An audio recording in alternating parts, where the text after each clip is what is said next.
In this session, we're focused still on stage one, traditional done well, in the Agile Engineering Fluency Framework, or Fluency model. This is our first stage in the GEM Engineering Mastery. At this point, we'll look at the discipline of check your work, and this is a train the trainer session. So this is an opportunity for us to go through and understand with a little bit of a deeper meaning so that we can conduct training courses or training sessions.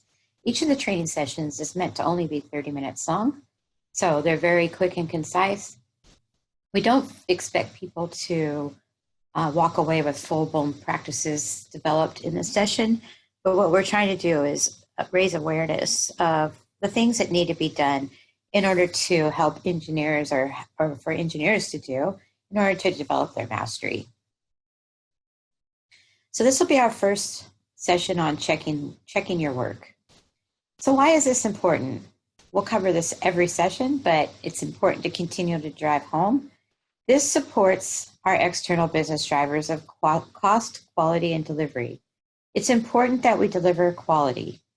Most projects are focused on delivery, meaning delivery dates, delivery commitments, timelines, and we're very often just focused on getting things out the door. But if we're not developing quality and we're not doing it as effectively as possible, we're not delivering the best to our customers. In this session, we'll look at checking work and why it's essential to quality, to ensure quality and the best product for our customers. Each of these bullet points is a practice, and if your team wants to take the practice survey, they can click on this button. They'll go to check their work. They can enter their name, choose the type of team, which is the GEM Engineering Excellence team, and then rate their fluency. So what does this means? We have no idea what this even is. To, yes, we can do this. Not only can we do it, in many cases in stage one, we're past doing that. So we've grown beyond that. So this is how teams can look at how they are doing. It's really not meant to be a tool to reward or a tool to punish. That survey is really meant for the team. If the organization wanted to track anything, they would just track to see where all their teams were through a heat map on those practices. But the survey itself is for the team to fully understand where they're at, what they're aspiring to, and what they've already accomplished. And again, it's not an opportunity to beat themselves up, but rather celebrate where they've come to, what they've done, and then look at how they can move forward. So let's look at these practices. We have an understanding of quality assurance and have built this practice into our SDLC. So does our organization have an understanding of quality assurance and has structures in place to support the practice? A lot of times people confuse this with testing. Yes, we have testing standards in place. We have our system testing, our integration testing, but are those really quality standards? You might want to look and see if the organization actually has quality standards in place and if they're really built into every level of their SDLC. We check our own code. So do the developers check their code before they call it done? I would suggest most developers do this, but you never know, maybe they don't. So what does that look like? How does your team make sure that you do this? We build from small specs, and this is also another practice. So we'll have a look at the Agile Engineering Fluency model in a minute and kind of explain why this is important to even have it repeated here. So your organization uses small specification documents for requirements, so it's easier to check our code. So basically, these are your design documents. Sometimes they call them design specifications. They are not user stories. They're just small specifications. Most of the time, the engineers don't build directly off of a BRD or a product design or product requirement document or project requirement document. They usually break those down into smaller specifications so that they can easily check their code. I could tell you a funny story why I'm not an engineer anymore is when I first started out in my career, I was an engineer, and I didn't do very good around working off of small specifications. I always tried to kind of tackle everything at once. I can tell you it was very difficult for me to check my code and got me into a lot of trouble. I quickly found a career in business analysis after a few months of taking down mainframes. So it's important to keep those specs small enough so they can be easily checked. Engineering practice builds in Slack in order to fully check our work. This is another one that's repeated several times, but it's important because there are so many dependencies on it. Building in Slack just empowers or enables so many other practices. And again, we'll look at that when we go into our Agile Engineering Fluency model. So this covers pretty much the basic practices that we'll be looking at in this session. This is a train-the-trainer session, so we'll start with what the trainer would do. First off, become familiar with these practices. Next thing, we want to make sure you have an agenda. It's really important to have an agenda that's written out and that you can point to throughout the session. That way, if people go off or if people get lost on what they're doing, you can always point back to it. It keeps people's focus drawn back into what they're here to learn. So before we go into look at the AEF model, you want to review these practices with the people in the room. So you want to log into that GEM knowledge base.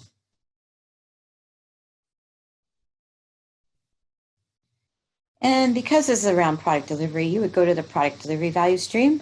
We have 3 value streams: product delivery, service delivery, enterprise strategy. All of these value streams together help support an organization to be agile, not agile as meaning in Scrum or SAFe or some other agile framework, but meaning be agile, be well coordinated in their movement, and nimble. That's what we're trying to help organizations do. So let's just go have a look at product delivery. Now the hope here is that you look at the product delivery fluency flow and that your teams would be pretty much to level 3, which is teams focused on quality and flow. Teams start off, a lot of times delivery and product teams start off only working in their own teams and with very loose connection. But what we want to see over time is that delivery team and that product team coming together and actually both focusing on quality and flow. And to do that, that means they need to build in time and slack in the system to ensure that quality outcomes and that flow are important. So not only are we meeting deadlines, but we're making sure that we're putting in the right effort to deliver quality and to make sure that the work is flowing in a expected and predictable manner. So this would be, engineering mastery would be coming into play around delivery level 4. So we put it under delivery 4. When you click on delivery level 4, you'll see the the engineering mastery roadmap. Under there, you'll see the 5 stages. So today we're looking at traditional done well and work as a team. We'll just go down here. You can cover off with the team. Again, what they're focusing on is disciplines and learning. So at the first stage, we just want to get more disciplined and learn. That's really the major focus. We focus on some other things, but the big focus is here.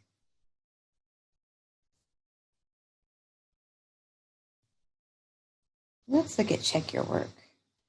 And you just want to go through these with the people, the participants in the session. Make sure they know how to use the practice survey. Make sure that you kind of talk through all the practices. And this is a good time for them to ask questions or for you to elicit feedback from the participants to understand where they're at, where their thinking is, to have some discussion about these practices. Next thing you do is we would go and look at the Agile Engineering Fluency model. So let's have a look at that. You sure don't want to look at it this way, not if you're just teaching people who are just starting. So let's unselect all and look at check your work. So you see here quality assurance, developer checking. Those are 2 of the practices. Nothing in there. Good opportunity to put things in there. Your team can use this by forking this in GitHub and creating their own fluency model. This one happens to be mine. And then they can start filling in these practices as a team. And we'll talk more about that later. But we've also got built-in Slack and small specs. You can see that these nodes here indicate that they're part of a different discipline stream, but the actual color of the line tells you that there's dependencies. So we need to build in Slack for automated developer testing. We need small specs or definition of done. We could use small specs for automated developer testing. Don't have to have it, but it sure does help. Developer checking and quality assurance standards, you don't have to have them for automated developer testing, but they sure do help. So here you want to have some discussions around what these look like. And then you could use this build in Slack one to show people what this practice could look like if the team decides to use it. And the great thing about it is it shows what it enables and what it depends on. So you could actually look at this one, automated developer testing, and you can see that it depends on developer checking and small specs to a degree, but it must have built-in Slack and enables all these other things. It's quite useful. So this is a good time to have the discussion around these practices, and then go ahead and break into teams. Have each team take a practice. Obviously, you don't want anybody to take the build-in Slack, as that one's already done. Maybe they could take it and see if they can improve it. You never know. And also, this model was built before there was a tool called Slack. So you'll see in here, there's a book called Slack, Getting Past Burnout, Busy Work, and the Myth of Total Efficiency. I think that word came from that actual book, not from the tool Slack. So that could be a little confusing. So we'll have them get together, spend 15 minutes to discuss the practice, come up with a practice description, and then teams play them back to each other. So that takes about 15 minutes. They don't have to use every element of the rest of the practice description. These are here for guide rails. So what is this? What is it not? How it helps, mind shifts, acquiring the skill, why these prerequisites, recipes to follow, attaining fluency, and further resources. One thing that we're trying to do through these sessions is to help people not think so much about delivery and think about more of how. So what we'll do during the feedback section is not ask them to play back what they wrote, but more ask them to feedback on what the outcomes were. What kind of conversations did they generate? How could they see this as valuable for the team? We want them to kind of deep dive into what they did, not the deliverable, because the outcome is the learning, not the output of the practice description. And we really want them to walk away with helping them to understand why this would be so useful for an engineering group or engineering team to generate the right conversations and gain clarity on how they work and to develop practices that they can all agree on. And then finally, we'll have the feedback at the end. I just have sticky notes and Sharpies and just ask people to go ahead and write their feedback on those sticky notes and Sharpies before they leave the room. I gather those up and later group them and look at ways of improving these sessions. I hope you learned something today, and thanks so much for joining the session.